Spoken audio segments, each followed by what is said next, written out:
कहानी की शुरुआत में हमें एयरपोर्ट दिखाया जाता है, जहां हम ब्रैड नाम के एक पायलट को देखते हैं। वो तेजी से जहाज की तरफ जा रहा होता है और साथ ही साथ वीडियो कॉल पर अपनी बेटी से बात भी कर रहा होता है। उसकी बेटी कहती है कि आज सुबह मैंने न्यूज देखी थी, जिसमें बताया जा रहा था कि आप जिस एरिया में जा रहे हो वहाँ का मौसम बहुत ज्यादा खराब है, जिस वजह से और भी कई सारी फ्लाइट्स कैंसिल कर दी गई हैं। इसलिए आपको भी अपनी फ्लाइट कैंसिल करके घर वापस आना चाहिए। लेकिन ब्रैड मुस्कुराकर जवाब देता है कि मैं पहले भी कई बार ऐसे मौसम में सेफली जहाज उड़ा चुका हूँ, इसलिए तुम परेशान मत हो, मैं जल्द ही घर वापस आ जाऊंगा। ये सुनकर उसकी बेटी खुश हो जाती है और कॉल काट देती है। उसके बाद ब्रैड जहाज के केबिन में आकर को पायलट से मिलता है। को पायलट थोड़ा सा नर्वस था क्योंकि आज वो पहली बार फ्लाइट उड़ाने वाला था। तभी एक एयर होस्टेस आकर ब्रैड को बाहर बुलाती है, जहां एक पुलिस अफसर ब्रैड को बताता है कि इमरजेंसी की वजह से तुम्हें एक कातिल को अपने साथ ले जाना पड़ेगा, जिसका नाम टोनी है। टोनी एक बहुत ही ताकतवर और खतरनाक इंसान है, जिस पर मर्डर का केस है और अब इसे जहाज के जरिए दूसरी कंट्री ले जाकर उम्र भर कैद के लिए जेल में डाला जाएगा। वो पुलिस अफसर ब्रैड से कहता है कि ये जिम्मेदारी हम तुम्हें इसलिए दे रहे हैं क्योंकि तुम एक काबिल और समझदार पायलट हो। ब्रैड मान जाता है और टोनी को सबसे लास्ट वाली सीट्स में बिठा देता है ताकि बाकी पैसेंजर्स को कोई परेशानी न हो। उसके बाद सभी पैसेंजर्स अपने सीट्स पर बैठ जाते हैं और ब्रैड जहाज के स्टाफ के पास आकर कंफर्म कर लेता है कि सभी पैसेंजर्स आ गए हैं, जिसके बाद जहाज टेक ऑफ कर लेती है। ऊंचाई पर पहुंचने के बाद ब्रैड जहाज को ऑटो पायलट पर लगाकर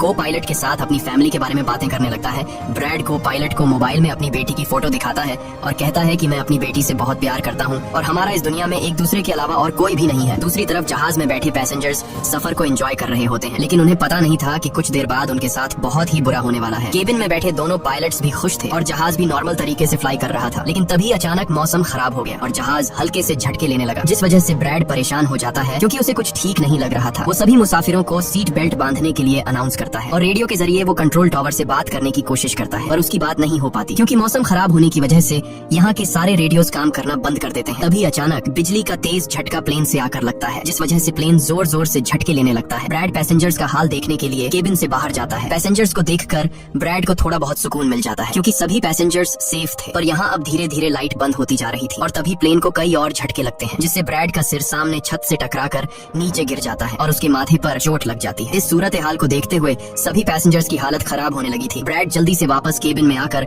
अपने साथी के साथ मिलकर प्लेन को संभालने में लग जाता है। ये उनके लिए काफी मुश्किल टाइम था। मौसम खराब होने की वजह से उन्हें आगे कुछ भी नहीं दिखाई दे रहा था। ब्रैड कहता है कि हमें प्लेन को नीचे लाना होगा क्योंकि अगर प्लेन को एक और झटका लगा तो प्लेन तबाह हो सकता है। ये लोग फौरन जहाज का अल्टीट्यूड कम करने लगते हैं और जहाज तेजी से नीचे की तरफ जाने लगता है। जहाज के अंदर मौजूद पैसेंजर्स काफी ज्यादा डरे हुए थे। तभी क्रिमिनल टोनी के साथ जो पुलिस अफसर आया होता है, उसके हाथ से मोबाइल छूट जाता है। वो अपने मोबाइल फोन को उठाने के लिए अपना सीट बेल्ट खोल लेता है, जिसकी मदद करने के लिए एक एयर होस्टेस भी अपना सीट बेल्ट खोलकर आगे आती है। अब क्योंकि प्लेन तेजी से नीचे की तरफ जा रहा था, जिस वजह से उनका सीट बेल्ट खुलते ही ये दोनों तेजी से ऊपर छत से टकरा जाते हैं।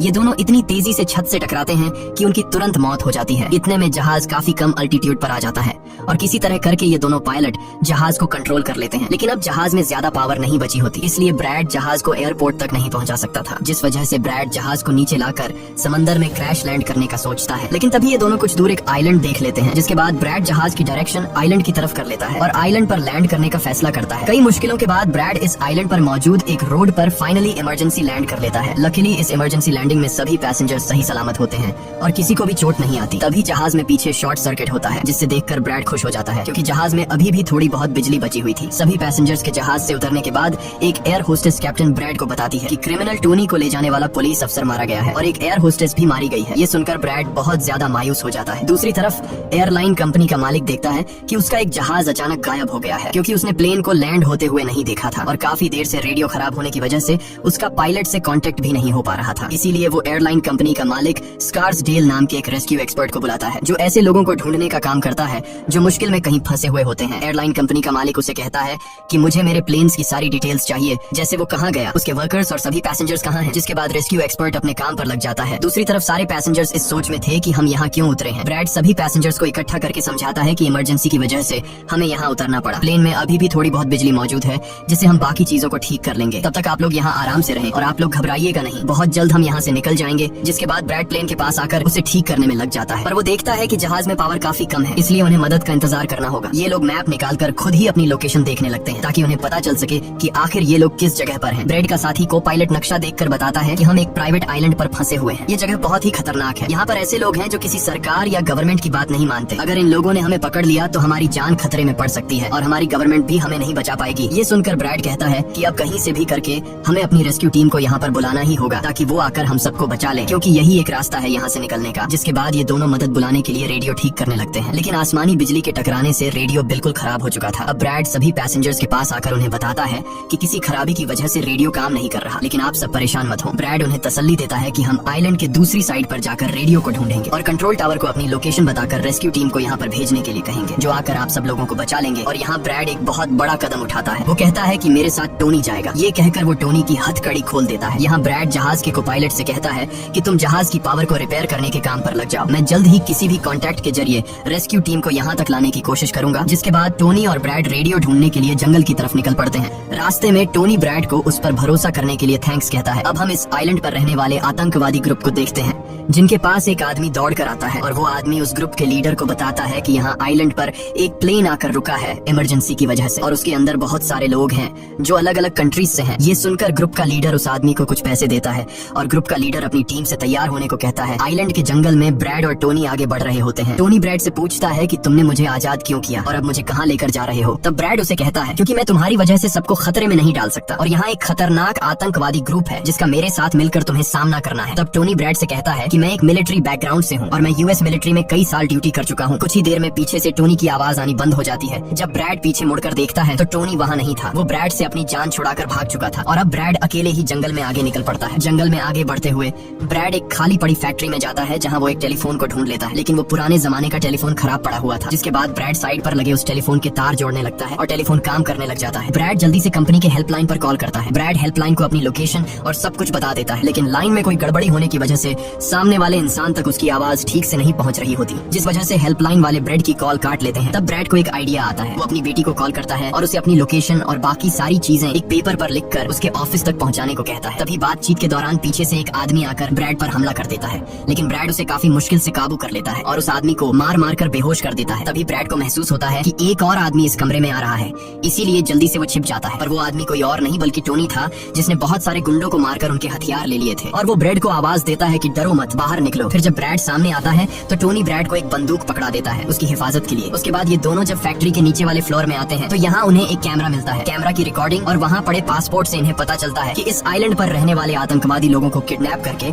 उनकी फैमिली से काफी बड़ी रकम की डिमांड करते हैं। और जब किडनैप किए हुए बंदे की फैमिली की तरफ से उन्हें पैसे मिल भी जाते हैं तब भी ये लोग उसे छोड़ने के बजाय मार देते हैं। ये देखकर ब्रैड समझ जाता है कि हमारे पैसेंजर्स भी खतरे में हैं। जिसके बाद ये दोनों बाहर निकलते हैं और सामने उन्हें एक गाड़ी दिखाई देती है। ये गाड़ी उस आतंकवादी की थी जो कुछ देर पहले ब्रैड के हाथों मारा गया। अब ये दोनों बाहर खड़ी गाड़ी में बैठ जाते हैं और अपने पैसेंजर्स की तरफ जाने लगते हैं। उधर सभी पैसेंजर्स ब्रैड के इंतजार में बैठे हुए होते हैं कि ब्रैड जल्द ही उनके लिए मदद लेकर आ जाएगा। तभी उन्हें किसी गाड़ी की आवाज आती है। गाड़ी की आवाज सुनकर ये लोग खुश हो जाते हैं और ये लोग समझते हैं कि ब्रैड उनके लिए रेस्क्यू टीम बुला लिया है। लेकिन ये रेस्क्यू टीम नहीं बल्कि इस आइलैंड पर रहने वाले आतंकवादी थे। वो लोग गोलियां चलाकर सभी पैसेंजर्स को डराने लगते हैं। उन गोलियों की आवाज ब्रैड और टोनी ने भी सुन ली थी। जिसके बाद ये लोग कार की स्पीड बढ़ाकर जल्दी से प्लेन तक पहुंचने की कोशिश करते हैं। आतंकवादी ग्रुप का लीडर एयर होस्टेस से सभी यात्रियों की लिस्ट मांगता है। डर के मारे जल्दी से एयर होस्टेस उसे लिस्ट ला कर दे देती है। फिर गैंग का एक आदमी को पायलट से पूछता है कि तुम्हारा सीनियर पायलट कहाँ पर है, जिस पर को पायलट बताता है कि किसी काम से वो जंगल में गया था पर अभी तक वापस नहीं आया। तभी वहाँ पर ब्रैड और टोनी भी पहुँच जाते हैं, लेकिन ये दोनों चुपके से दूर से इन लोगों को देख रहे होते हैं। इसी दौरान एक औरत वहाँ से भागने की कोशिश करती है पर वो लोग गोली चलाकर उसे मार देते हैं। ये देखकर ब्रैड उनकी मदद करने के लिए जाता है पर टोनी उसे रोक लेता है और टोनी कहता है कि तुम शांत रहो, अभी जाना ठीक नहीं। गैंग का लीडर सभी पैसेंजर्स को एक बस में बैठा लेता है और गैंग का लीडर अपने दो साथियों को वहीं छोड़कर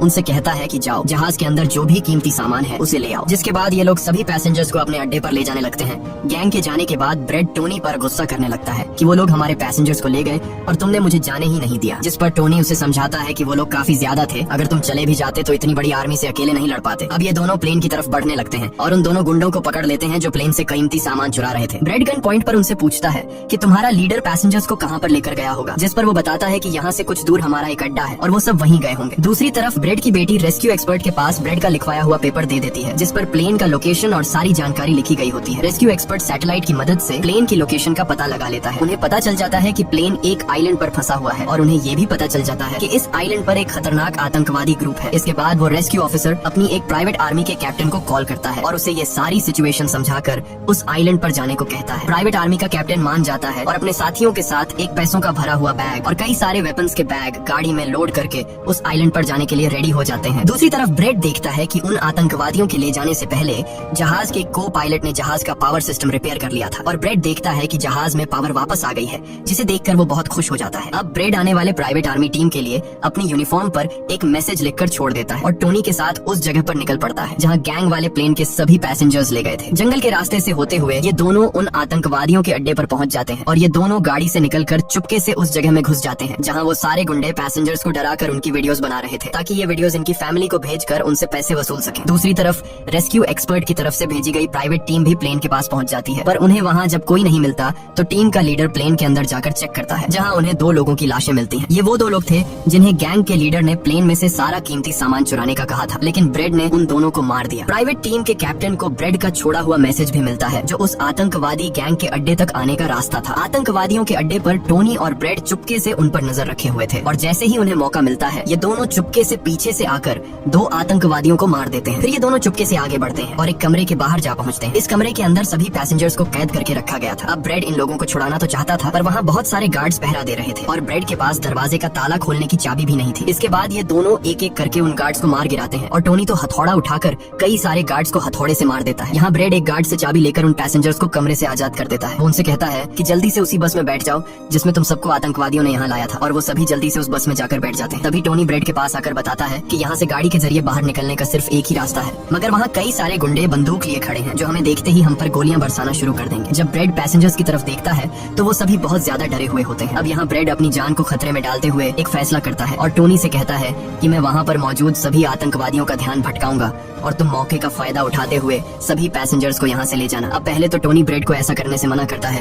वो कहता है कि ऐसा करने से वो लोग तुम्हें मार देंगे, लेकिन ब्रेड कहता है कि इसके अलावा हमारे पास और कोई दूसरा रास्ता नहीं है। ये सुनकर टोनी मान जाता है। ब्रेड वहाँ से निकलकर आतंकवादियों के पास आता है। वहाँ ब्रेड गैंग के लीडर से बात करता है कि मैंने हेल्प के लिए इन्फॉर्म कर दिया है, जल्द ही यहाँ पर रेस्क्यू टीम आ जाएगी, इसलिए सभी पैसेंजर्स को यहाँ से जाने दो। ये सुनकर सभी गैंग वाले ब्रेड पर हंस पड़ते हैं और ब्रेड को पीटने लग जाते हैं। गैंग का हेड कहता है कि ऐसे कैसे छोड़ दूं, पैसों के बिना मैं किसी को नहीं छोड़ता। और अब जैसे ही ये लोग ब्रेड को मारने वाले होते हैं तभी वहाँ पर प्राइवेट रेस्क्यू टीम पहुंचकर आतंकवादियों पर हमला कर देती है और काफी देर तक गोलीबारी करने के बाद गैंग के कई सारे लोगों को मारकर वो ब्रेड को छुड़ा लेते हैं और ब्रेड को बस में उठाकर यहाँ से निकल जाते हैं। यहाँ गैंग का लीडर देखता है कि उसके कई सारे साथियों के साथ उसका छोटा भाई भी मारा गया। ये देखकर वो बहुत ज्यादा गुस्सा हो जाता है और कसम उठाकर कहता है कि वो इन लोगों में से एक को भी नहीं छोड़ेगा और सभी को चुन चुन कर मारेगा। इसके बाद वो अपनी टीम से कहता है कि जल्दी से तैयारी कर लो, हम जल्द ही इन लोगों को मारने के लिए निकलेंगे। बस में प्राइवेट टीम का कैप्टन सभी को बताता है कि हम बस 5 लोगों की छोटी सी एक प्राइवेट टीम है जो बस तुम्हें यहाँ बचाने के मिशन पर आए हैं और हम कोई रेस्क्यू टीम नहीं है। रेस्क्यू टीम को यहाँ आने में कुछ टाइम और लगेगा। ये सुनकर ब्रेड घबरा जाता है और कहता है कि हमारे पास टाइम नहीं है क्योंकि गैंग वाले जल्द ही हमारे पीछे आएंगे और हमें देखते ही मार डालेंगे। पर मेरे पास एक आइडिया है। जहाज के पास पहुँचते ही ब्रेड सभी पैसेंजर्स से कहता है कि जहाज में पावर वापस आ चुकी है, यानी अब जहाज स्टार्ट हो जाएगा और हम लोग फौरन यहाँ से निकल जाएंगे, इसलिए आप सब लोग जल्दी से जहाज में बैठ जाओ क्योंकि हम रेस्क्यू टीम का इंतजार नहीं कर सकते। उन्हें यहाँ आने में वक्त लगेगा और अगर हम यहाँ रुके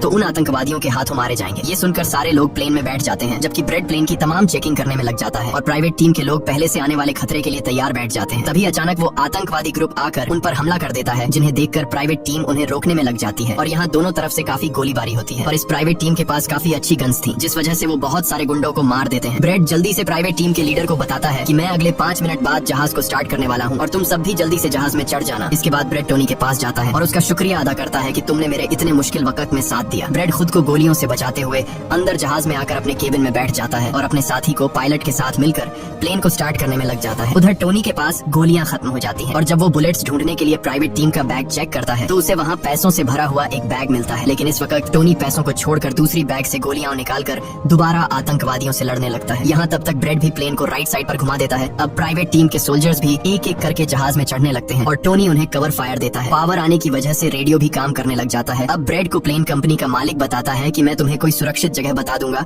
जहाँ तुम जा सकते हो। अब सभी लोग जहाज में चढ़ जाते हैं पर टोनी नहीं चढ़ता। वो पैसों से भरा बैग लेकर वहाँ से भागने लगता है क्योंकि अगर वो इनके साथ प्लेन में वापस गया तो पुलिस वाले उसे फिर से पकड़कर जेल में डाल देंगे। गैंग का लीडर अपने साथियों को मरता हुआ देखकर गुस्से से पागल हो जाता है। वो प्लेन के सामने रॉकेट लॉन्चर लाकर उन्हें एक ही झटके में उड़ाने का सोचता है, लेकिन सही टाइम पर टोनी उसे देख लेता है। अब टोनी जल्दी से बंदूक उठाकर उसे शूट करके मार देता है और सभी लोगों की जान बचा लेता है। ये देखकर ब्रेड टोनी के इस काम से बहुत खुश हो जाता है और ब्रेड अपनी पूरी ताकत लगाकर प्लेन उड़ाने में कामयाब हो ही जाता है। ये देखकर टोनी सभी पैसेंजर्स और ब्रेड के लिए खुश होता है और पैसों का भरा हुआ बैग लेकर जंगल की तरफ भाग जाता है। ब्रेड जहाज को इस आइलैंड से दूर ले जाता है और जहाज का मालिक उसे एक एयरपोर्ट के बारे में बताता है जहाँ ये लोग जा सकते थे, जो अब इनके काफी करीब था। ब्रेड एयरलाइन कंपनी के मालिक की बताई हुई जगह की तरफ जहाज को ले जाता है, लेकिन तभी एक बार फिर जहाज के इंजन में आग लग जाती है और जहाज तबाह होने लगता है। इसलिए ब्रेड दोबारा से इमरजेंसी वार्निंग ऑन करता है और धीरे धीरे जहाज को नीचे रनवे पर लाने की कोशिश करता है। फाइनली बड़ी मुश्किल के बाद ब्रेड जहाज को रनवे पर उतार देता है और सब लोगों की जान बच जाती है। ब्रेड और उसका साथी को पायलट काफी खुश हो जाते हैं। उधर प्लेन कंपनी का मालिक और उसकी टीम भी बेहद खुश थी। अब ब्रेड पैसेंजर्स का हाल देखने के लिए पीछे जाता है तो वो देखता है कि सभी पैसेंजर्स सेफ हैं और ये देखकर उसके दिल को सुकून मिल जाता है। वहाँ खड़े सभी पैसेंजर्स ब्रेड के लिए तालियां बजाने लगते हैं और ब्रेड का शुक्रिया अदा करते हैं। कुछ ही देर में वहाँ उनके लिए रेस्क्यू टीम भी आ जाती है, जिसे देखकर सभी पैसेंजर्स खुश हो जाते हैं। यहाँ ब्रेड सभी पैसेंजर्स को रेस्क्यू टीम के साथ भेज देता है और कैप्टन फाइनली सुकून की सांस लेते हुए जहाज की सीढ़ियों पर बैठकर अपनी बेटी से कॉल पर बात करता है। इसी के साथ ये कहानी खत्म हो जाती है। अगर आपको वीडियो अच्छी लगी हो तो हमारे चैनल को सब्सक्राइब और वीडियो को लाइक जरूर कीजिएगा।